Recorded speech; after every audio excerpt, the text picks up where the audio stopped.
What's up, everybody? Welcome back to another episode of Chlo&Mike. Hope you all are doing very well. We're excited to get another episode out there for you. We each have two stories. I have one with a nice juicy update for you as well. And we're going to let Mike take it away. First story. Here we go. Am I the asshole for exercising in the park in workout clothes where there are kids playing, upsetting this weird mom?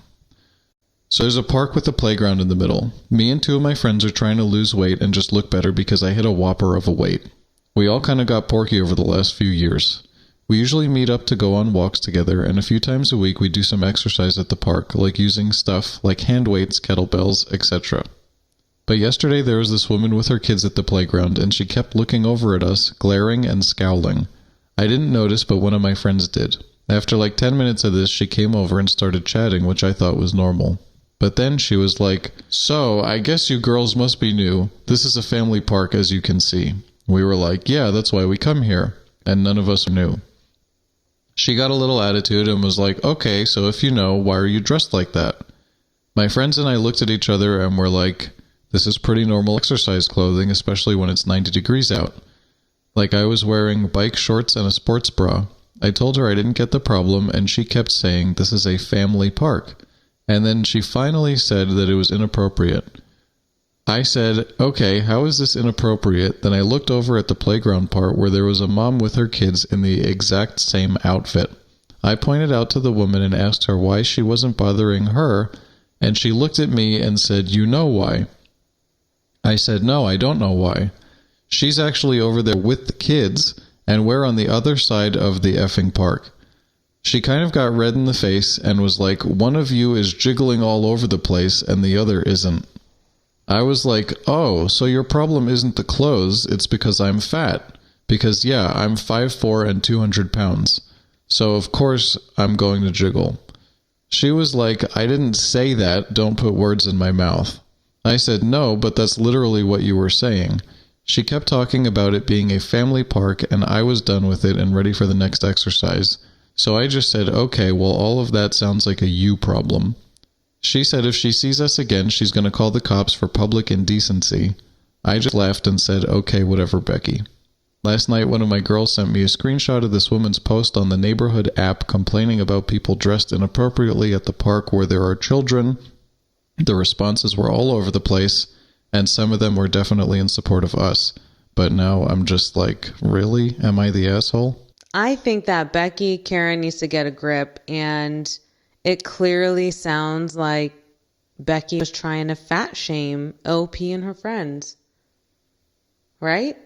This is a bored woman, right? And I say that because she went on probably next door, right, to go ahead and complain about it in the neighborhood. But I like the fact that OP stood up for herself and said, "But look, there's a woman with kids on the other side of the park wearing the same things as me, and you know, we're assuming here that she's thinner with no jiggle."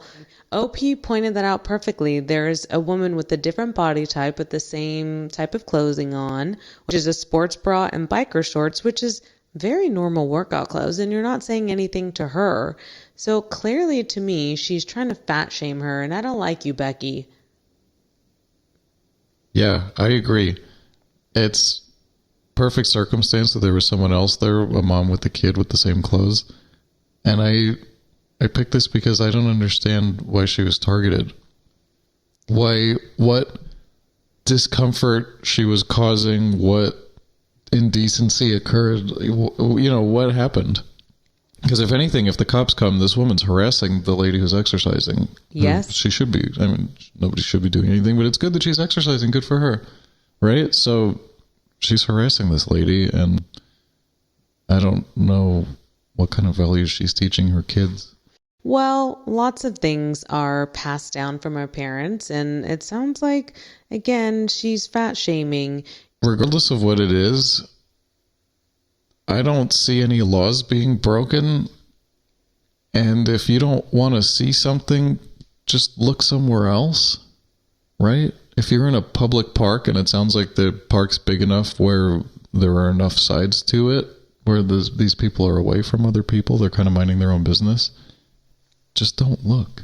Yeah. Like, I'm over here. If I don't want to look that way, I can look this way. And if I don't want to look that way, you can, I don't know why that person targeted and then posted online. That's almost harassing. Like, I'd be like, get me off the internet. I don't want to be posted on your website to be shit talked in front of your neighborhood because you don't like what I'm wearing. Yeah, it is harassing, right? And here's the thing. When you asked, like, you don't understand why OP and her friends are being targeted, I would like to know what Becky looks like. Because a lot of times, regardless of gender, but I'm going to speak from a woman's perspective, a lot of times if the woman is maybe uncomfortable with herself, or if OP and her friends remind her of a time in her life when she was uncomfortable, then she feels like it's personal. You know what I mean? She sounds like she's making it about her and dealing with something internally, and unfortunately taking it out on people whom are actually trying to better themselves, which maybe that's even part of it. Maybe Becky isn't bettering herself and she's uncomfortable with it and she's jealous, you know, in a weird way. Even though she's fat shaming OP, it almost sounds like she's jealous, whether it's, again, because it reminds her of something she is or she isn't, or maybe because OP is, you know, being out there, getting her hot girl summer on or not, or working out or feeling good or whatever that she's doing, you know? And but I don't get it. Sorry, just to say it's a family park. Yeah, I know. That's your thing. I could just imagine this is a family park. This is a family park. It's like, okay, go back to your corner of the family park. Leave me alone. You're right.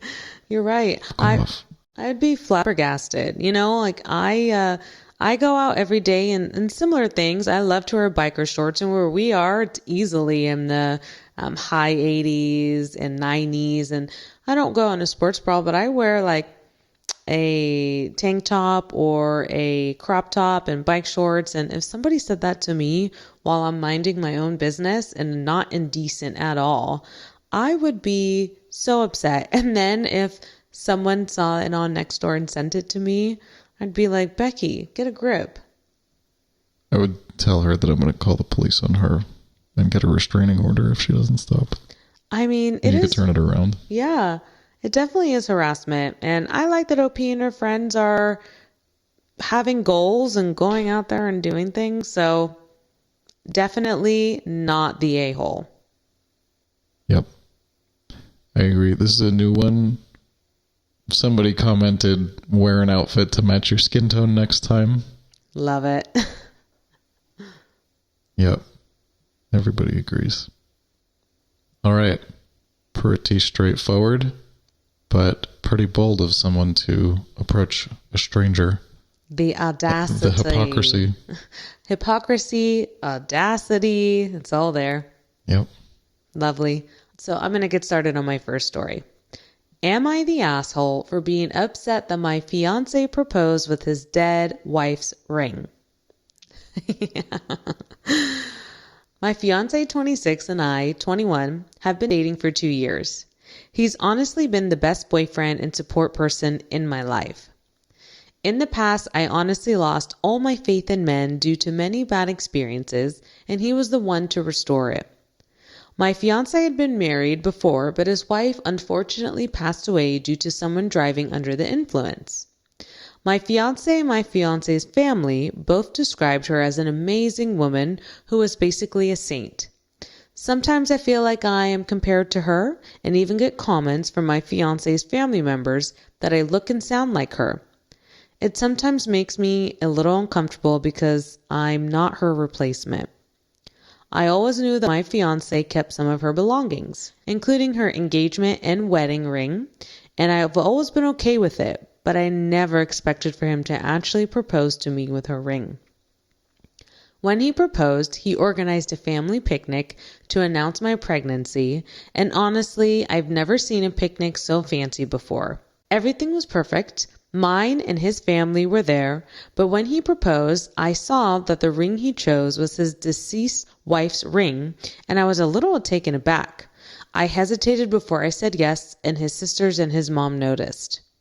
Later on, his sisters and mom questioned me about it as if they were some type of interrogators, and I was honest. I told them I felt uncomfortable being proposed to with his deceased wife's ring, and I felt that it belonged to her and not me. They told me that my fiance wanted to pick a meaningful ring and nothing spoke to him but his deceased wife's ring. I answered back saying that I would have been happy with any ring, even if it was a freaking ring pop candy, but something that doesn't sit right with me is being proposed to with his dead wife's ring. They ended up telling my fiance, and now he's been a little distant. I love him and don't want this to ruin our relationship. I understand he's still hurt about his wife's dying, but sometimes I feel like he's trying to replace her with me, and I can't because I'm just me. Am I the asshole for being upset? That's so sad. Yeah, it is sad. It is sad. It's also sad because he's not over her. He's definitely not over her. So she's 21, OP, and the fiance is 26, and he's been married before. So he got married on the younger side. Anything younger than 26, in my opinion, is on the younger side. And she's young herself. I mean, they've been together at least 2 years. So he got married before 24. And if I was OP, I'd feel so disrespected. Because I agree. A ring. That means it's been 4 years for him, at least. Probably. Or I don't know how quickly he moves. Yeah, it's disrespect, but it's the pathology that it really sounds like he's trying to replace her and find another version of her. It does. That's what's sad. I mean, the whole thing is sad, but that's really what I'm saying, but that's sad. Yeah, I agree. I feel for OP, and I think that she realizes that herself, and she noticed it as soon as he proposed and saw the ring. Like it hit her from a ton of bricks. I like that OP in her statement said that she knew he kept things of the fiance and she didn't feel threatened by that, and she was okay with that. And I like that. I respect that. That shows security, especially for a 21-year-old. That's like honoring maturity. Yeah, you're right. It's very mature. But the moment that she saw the ring, when he proposed, it seemed like it was a symbol to her. And it would have been to me also. Well, it is the confirmation of all the suspicion that she was having before. Yeah, you're right. Sucks. So from a man's perspective, you think it's just plain and simple he is trying to replace his past wife? I think he probably obviously had something good with her. She sounded like she was great. And it sounds like he's trying to recreate that formula and found someone very similar, and the vibe is probably similar. And that's probably why no other rings felt right. But, I'm not trying to say that he's trying to replace her, personal to the first wife, but the kid is hung up on this formula of something that, whether he has a type, but even if you have a type, if guys get married and then they have a divorce and then another way, nobody passes rings on acceptably, right? Isn't that a little... Unless it's like a family heirloom, but I don't want... That's an heirloom. That's not an ex-partner. Exactly. I've never heard of that ever flying, ever under any circumstance. It probably would never. Show me a woman or a man that would be okay with being proposed to with a ring that was used already like that. No way. No matter how big the ring is and what celebrity and who it is. But that's what I'm saying.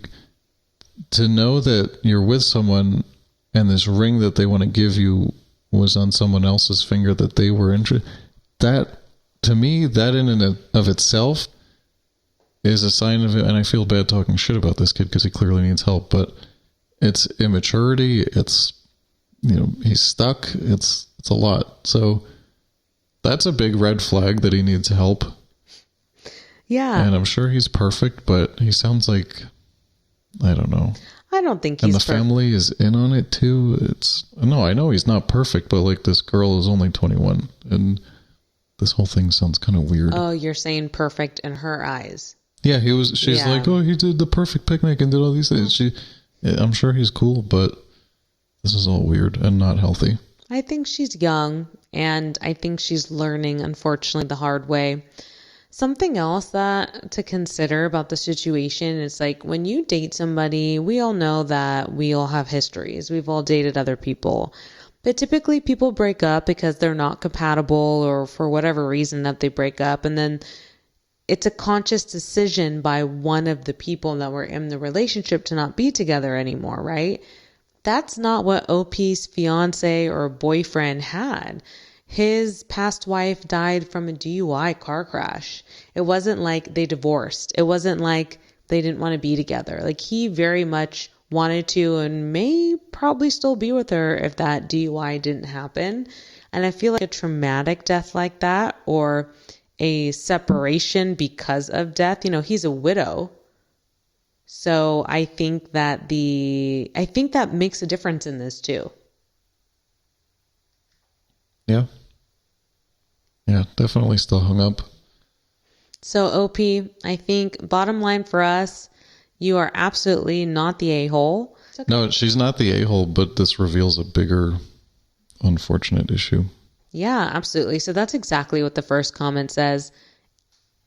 Not the asshole. You both really need to discuss this.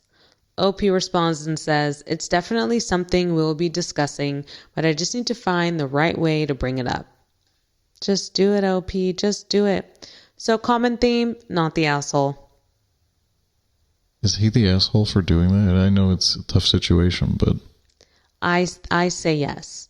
You can use something inexpensive, and if it's about finances, then you talk to her about it, or maybe you don't propose, or I don't know. But there are other options as opposed to using your dead wife's ring. And really, I think that's disrespecting not only your future fiance or the girl you're proposing to, but also your dead wife.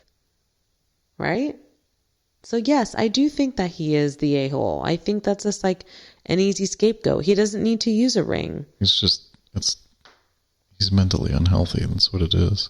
Yeah. But I'm just thinking, like, even if somebody bought a ring for someone, and then, I don't know, say somebody, I'm trying to think of parallel situations. Say somebody bought a ring, say a guy bought a ring, proposed, girl says no, and then for whatever reason he didn't get rid of it, and then maybe tried proposing with a different girl. That's screwed up, right? Isn't that wrong also? Because it's like that was for someone else. I'm trying to think of like, this is a possessive issue. I wouldn't want that scenario, but I do think that scenario is better than this one. I wouldn't want it. So just to round us out and give a little bit of different perspective from the comments here, there's a comment that says, he put you on the spot with a public proposal knowing you wouldn't say no. So this person's insinuating that he knows it's wrong and he knows that she knows what the ring looks like and she'd say no if they were alone, which I think is really interesting. And then someone else says, I check any lingerie he bought you also. Ugh. And someone responds to that and says, lingerie, clothes, bags, shoes, jewelry, perfume. The hairstyle, he said, would look great on her. Oh, wow. Yeah. Honestly, this is probably not the first time that he's, I don't want to use the word groom because recycled. Yeah. So OP, not the asshole. All right. My next story. Am I the asshole for telling my son that he needs to stop acting weird to not get bullied in school? My son is 14 and is a textbook example of edgelord. I had to Google this. Edgelord is... Yeah, I don't know it. It's like apparently someone who's just like so gung-ho on being a wet blanket for certain controversial ideas. Like if someone says, I'm going to stop global warming, then the edgelord would come out and say, there's no way you could stop global warming and this is why blah, blah, blah, blah, blah, and just like slam it down. So My son is 14 and is a textbook example of edgelord. He's into wolves. He talks about wolves and werewolves nonstop at the dinner table. Most of us are sick of it. I lost count of the weird stuff he says and does in public, like jump up and down and clap at Walmart, which freaked my wife, his mom, and his two sisters because there were people recording us and recording his sudden mental breakdown at a game that we paid for and had to leave because he made a scene. He's extremely loud in conversations, and I have to tell him to tone it down. He gets bullied at school, a lot. We can only fight with the school to stay on top of this for so long. They're not doing anything about it, and wife gave up. We get calls from his teachers very frequently about other odd behaviors, including whispering to himself, which he does a lot at home, howling, and using his mom's fur scarf and wrapped it around his waist so it looks like a tail. We're in the process of trying to get him evaluated at the advice of his teachers. I don't know any mental health conditions that make him act like this. He's about to enter high school, and for the past couple years, he's switched schools at least twice. We had to break a lease a couple times and move somewhere else when the bullying got really bad. He's going to start school at an expensive private school. We're paying out of pocket upwards for $2,000 a year for him, so he gets into a safe environment and hopes he won't get bullied. My wife thinks that children in private schools are better behaved, but I'm not convinced. My son throws a fit every time we have to switch schools. I told him that we have to change schools so many times due to his bullying, and if he gets bullied in every school he goes to, then he needs to look at himself and stop doing whatever it is that's making him a target. I told him no more of that clapping and jumping up and down at Walmart, no more of that talking about wolves, or muttering to himself, or dressing up like a furry, and no more of that nonsense of him not showering and smelling like a landfill in public. Watch what the other kids are doing at school, learn how they act, and maybe you will get friends in school. I told him all of that and everything he did wrong, and he shut down. We've been trying to help him and protect him and get him away from all the bullying, but it has happened so much, and at some point we have to hold him accountable. And I told him that I will hold him accountable because we're paying for his school, and we're not going to have these issues again. My son shut down and locked himself in his room and never spoke to us since the conversation. My wife thinks I was being a dick to him when I told him it's the last time we tell him to get his act together so he doesn't become a target for bullying, especially when he's entering high school next year and we're paying a lot of money for that school. Am I the asshole? I hate this dad. Big time, right? I hate Enormous. this dad. How is it so oblivious to this guy? You tell me, right? I think that some people should not be parents. And this guy is removed from his son in the sense he is almost taking no responsibility for his behaviors and for I'm flustered by this one. I'm upset. Get him the help he needs. If he's 14 and he's struggling socially, then bring that up to a healthcare professional, but then support him. Like, it sounds like the dad is probably his number one bully, honestly. It sounds like the dad is number one bully, and it sounds like mom. I don't think the dad's a bully. I think the dad has zero awareness of mental health and the world of, different diagnoses and different conditions, or however we want to phrase it. The guy clearly has no idea. When he said he doesn't know what mental health, what did he say? Let me use his words. I don't know of any mental health conditions that make him act like this. Well, the boy needs compassion. He needs patience. He needs education. He needs development. He doesn't need somebody to be mean. This guy's being mean. And some dads raise their kids that way. They tell them, stop being weird, figure it out. And sometimes the kids figure it out. But maybe that's, if somebody doesn't have mental health issues or isn't doing things like acting like a werewolf at 14, that's beyond acting weird at that point. If the kid's 7 or 6, werewolves are okay. This guy's kind of like the guy that we spoke about on the other episode where his wife gained 70 pounds and he had no idea. I don't understand how these things happen. Things happen, but you have to you'd hope that this would raise an alarm for this dad, that he would say, there's something going on. My son isn't weird. There's something going on. Let's figure out what it is and treat it with empathy instead of no compassion and no love. It's not love. Something else to consider is that there may be no underlying issue or condition with this kid. Maybe he's acting out for attention. In my mind, 14 is still young. It's like barely coming out of being preteen. Maybe the dad and mom aren't giving enough attention. Maybe he's being bullied at school, as we know he is. And it's like a call out for help, a call out for attention, a call out for guidance. And he's actually getting the opposite of that. One parent is hitting him on the head and making him feel worse, which is the dad. And it sounds like the mom doesn't like the dad's behavior, but it sounds like the mom is being what's the word? Like she is allowing it to happen. Like she's not standing in the way of the dad. Enabling? Thank you. Yeah. And the mom's enabling the dad by not saying anything, right? So I hope that in this new private school, this poor young man can get some guidance, of course, get checked out to see if there's any underlying conditions, but maybe even find a friend or two. I just wonder about his history, because the way the guy wrote, he said, my wife, and then in parentheses, his mom. But then he wrote his two sisters.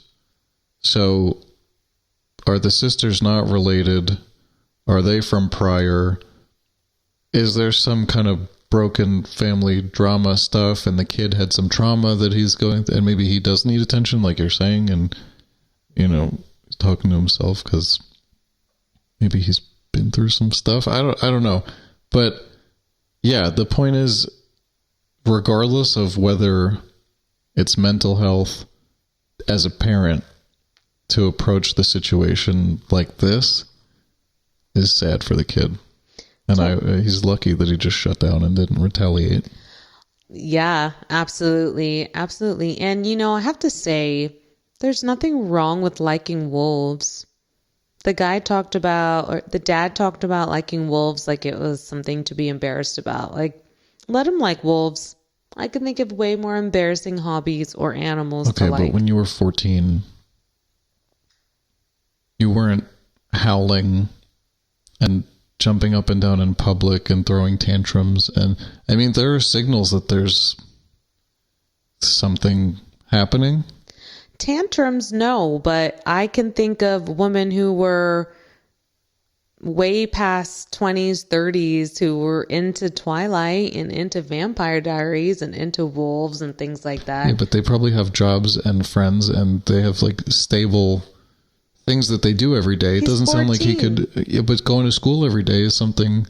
He's going to school and he's being made fun of. He said he didn't shower and he'd smell like a landfill. Okay, if he's having poor hygiene, I feel like that's a reflection of the parents. You could blame the parents, but also there's a certain point where maybe the child needs help that's beyond the capability of the parents. No, parents start teaching hygiene when the kid is. Well, that's why I talk about the history, because it sounds like there's something traumatic that's going on leading up to this. You don't just wake up at 14 and start acting like this. Right. And the building blocks start with the parents. It definitely does. I just wonder, the kid's probably been like this his whole life, and now this guy's just sick of it because he doesn't want to pay for a different school, because he's trying to solve the problem at the end where it's affecting the dad, instead of looking at it from how the kid's doing. Exactly. It's because it's affecting the dad. I feel like, sure, the dad doesn't want to pay the $2,000 a year. I also think the dad is embarrassed by the son. That is the impression that I get. And I want to add one thing. So in my past life, I used to do events, and we had a yearly event called FurCon, and everyone would come in their furry suits. And I have to tell you, from working with so many different types of people, the furries are down to earth, they are sweet, and they have, for some people, a misunderstood hobby. So if this kid wants to grow up and be a furry, let him. Yeah, I agree. I'm curious, what does Reddit think? Yeah, so top comments. Autism is my guest. Wolves are his special interest. Whatever neurodivergence your son has, it's not going to go away through lectures. The bullies won't stop just because he stops talking about wolves. In fact, something like 70% of neurodivergent kids are completely socially isolated by the time they're in high school. If it is autism, connect with ASAN and other organizations made by autistics for autistics. They'll help your son reach functional rather than a normal that he probably can't achieve. And someone else is wondering about ASD or ADHD. The point is, just because dad has to pay a bill and can't think of what's wrong doesn't give the right to treat your son, without love and compassion. Yeah. It must be so hard to be a parent thinking about other kids, being mean to your kids and bullying them, or worrying about how they will develop mentally, physically, emotionally. I get that it's hard. I don't get firsthand. I could empathize with what I can imagine it being like. All right. Last one. Let's see what you got. Final story, and this one does have a good juicy update to it. So, I, 30 female, found my deceased mother-in-law, 85 female's diary. Now I don't know what to do with the information that I've learned. This is quite a mess I've gotten myself into, so I need advice. My mother-in-law has passed away a few days ago, and my husband of 8 years, 32 male, my sister-in-law, a 31 female, and my father-in-law, an 88 male, have all been taking it hard. Mother-in-law and I had a somewhat amicable relationship. We weren't at each other's throats, but we weren't the best of friends. Father-in-law asked me if I could sort through mother-in-law's things after the funeral, and I obliged. I had went through everything until I got to an old diary of hers from the 80s. I know it's my fault for being nosy, but I didn't even know what it was, and it looked different from anything else that she's ever owned. In the book, she talked about having trouble with her eldest daughter and how she was acting out all the time. This surprised me because my sister-in-law is the youngest of the family and the timeline didn't match. It turns out that mother-in-law not only had another child, but she was married to an entirely different person other than father-in-law. She always boasted about being only married once and said that father-in-law was the only husband for her. She talked about how eldest never listens to her, about her and her ex got fed up, and he convinced her to send their daughter to one of those tough love boot camps. She wrote that it was the worst thing she had ever done and that her daughter came back worse than ever. She wrote that they tried to work things out, but the daughter ran away and that she hadn't seen her since. She blamed her ex for all of this and divorced him. In the back of the diary was a copy of her daughter's birth certificate and a picture of her as a teen. I have no clue how to proceed. She just died and everyone in the family is already grieving. I'm now stuck with mother-in-law's darkest secret, and I have no idea what to do or even if I should tell anyone. Any advice would be great right about now. You need to go downstairs and tell everybody. Tell everybody, look what I just found. You Wow. tell everybody, dude. You think so? Yeah, come on. Do you tell them now or do you wait for them to grieve? You tell them no, because she doesn't deserve to be grieved if she was lying. You don't think so? No, because they're going to grieve. And when you grieve, you process and you reconcile and you place things in a certain place in your brain, ultimately. Given certain assumptions, given certain knowledge. And then if this comes out after, they're going to have to reprocess. It's going to mind F all of them. They might need therapy, and they won't know how to deal with it. So, better off, tell them now, cut it short. She was a lying, dirty, rotten, no good scoundrel. And, let's move on with our lives. She sounds like a piece of garbage. I have to be honest with you. I didn't read that one all the way through. I just read the title and saw that there was a good update and I skimmed it. So I didn't know the whole story. And that's really good. So my initial reactions are, oh man, I think it would be hard to tell either way because you're also telling on yourself. You know what I mean? You're also in the sense of like you read her diary. She was asked to go through the stuff. I know, but if you see it's a diary, you don't. She's dead. I agree. Look, I'm not saying that I wouldn't read it. I would probably read it. I'm saying she's also saying, hey, I read the diary. Here's the She information. literally documented all of it. I don't oppose. I do think that she probably should say something. It's just, With a birth certificate. She literally wanted to be found. You, you think so? Birth certificate and a picture. In a diary, it was something private that she didn't know maybe that she was going to die and someone was going to go through it. I mean, she could have burned it. She could have taken it to the grave. Diarrhea. I'm just kidding. You're right. Diaries are meant to be read. Is that what you're saying? Do you read your sister's diaries? No, but if I was in OP's position, it's public property at that point. Interesting. Why? Is there a statute or is there a timeline where you let it be and then, okay, in a year, then we could all uncover this stuff? I don't know. The fact that she had a kid, she screwed that kid up. She sent that kid away. She screwed that kid up more, sending her to the wrong place. She screwed up this guy's life, left the guy, wasted his time, brought a girl into the world, wasted her time, and then just started a whole new family and literally went around saying, I've been only married once. F*** you, wherever you are. F*** you.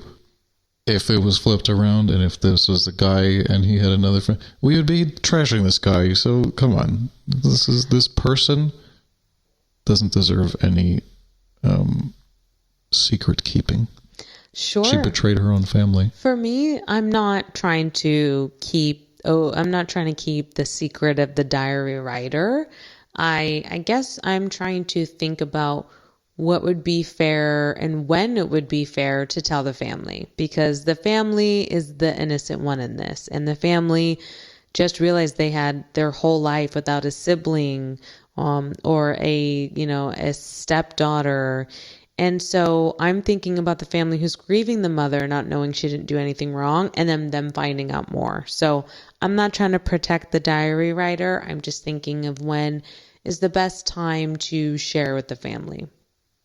That's where I'm coming from. But I do have a good update. Look, she didn't... Oh, I hope so. This is a great one. Thank goodness you have an update. She didn't say, this woman was so sweet. This woman was an angel. We were amicable. No, she said, yeah, we weren't at each other's throats. I'm not... The fact that she's saying she was at each other's throats, yeah, I don't think she was a nice person. I don't think you say that about someone who was nice. Look, so, but this post isn't about, was my mother-in-law... Is it AITA or is it advice? What is this? This is relationship advice. The thing is, this isn't... She should tell everybody. Of course she should tell everybody. Right now. Because she doesn't need to deal with this on her shoulders. I do think she should tell everybody. I do not think she needs to keep the secret. I just don't know the best sensitive time. If I was her husband, and I don't know that I'd want to hear that while I'm grieving and that quickly. 2 weeks? I have no clue. I don't even want to think about it, but I'm thinking about the family left behind, not the diary writer. So let's move on to the juicy update, yeah? So big things have happened since the last time I posted. I got a lot of advice that ranged from don't tell your husband, or he'll leave you for ruining his family, or tell him because if you don't, he'll leave you for keeping secrets from him. So either way, he's leaving you. So that all had my anxiety running rampant for a while on top of everything else. At that point, I just decided to sit sister-in-law and him down and tell them everything I found. I'm going to call the eldest daughter Jenny to make things clear. It turns out that sister-in-law knew everything about mother-in-law, and that's why they never had a good relationship, which shocked my husband. Turns out that mother-in-law was a straight-up liar, but she is her side of the family.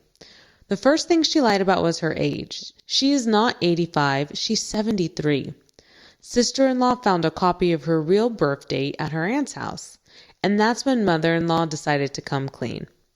They knew that father-in-law would have never dated mother-in-law if he knew she had already had a kid and was 12 years younger than him, so they all lied for her. They also told her about Jenny and her time at the reform camp. Sister-in-law admitted to contacting Jenny once. According to her, it didn't go well. From the little conversation that they had, it turns out that Jenny had tried to get back in contact with mother-in-law and had came to the house one day. Father-in-law was the one that greeted her, and because he knew nothing of mother-in-law's past, thought that she was lying and started threatening to call the police on her for trespassing. When mother-in-law did come to the door, she acted like she didn't know who she was and closed the door in her face. Jenny has no desire to be contacted again and wants nothing to do with any of them.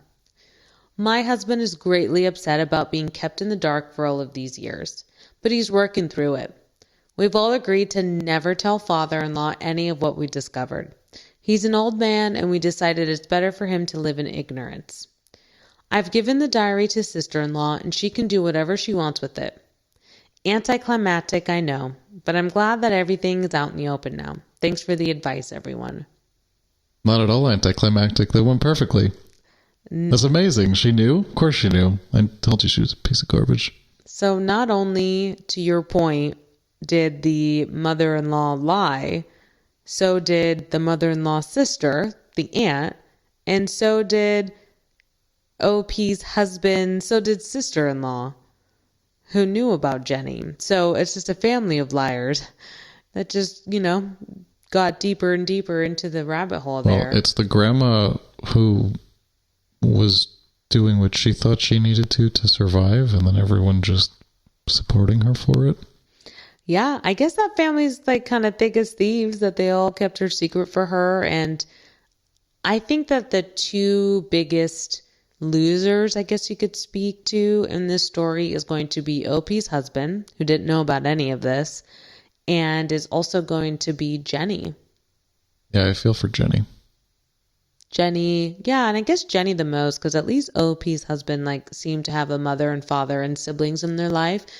Jenny was sent away, was rejected and ignored when she tried to get in contact with. How heartbreaking is that?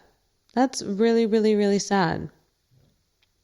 One thing that I do like, though, and I don't know how you feel about this, but I like that they're not telling father-in-law.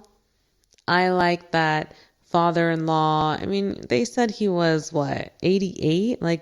At that point, yeah, let him live in bliss.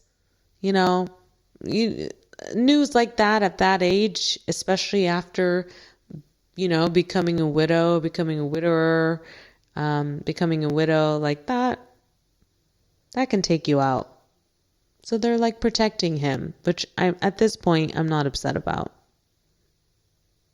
What if he knows? He may have had other clues aside from Jenny showing up one day. He may have heard things over the years. He may have assumed things. Maybe he caught on. It doesn't seem like it was enough to share with any members of this story of the family. But he might know deep down. Sad. Sorry, Jenny. I know. It is sad. And sorry, Jenny. Well, good thing she told. Yeah, it is a good thing that she told, and I guess it is a good thing that she told right away. Yeah. So thanks for tuning in. Thanks for checking out our 4 stories. Let us know what you think in the comments. We're excited to see your thoughts. Thank you so much, everybody, for tuning in to another episode of Chlo&Mike. Again, feel free to directly send us any stories that you have, whether it's relationship advice, am I the asshole, or any morality that you may be facing in your life. We'll go ahead and leave our Instagrams in the description box below, and you could DM us. And until then, we'll see you next time. See ya.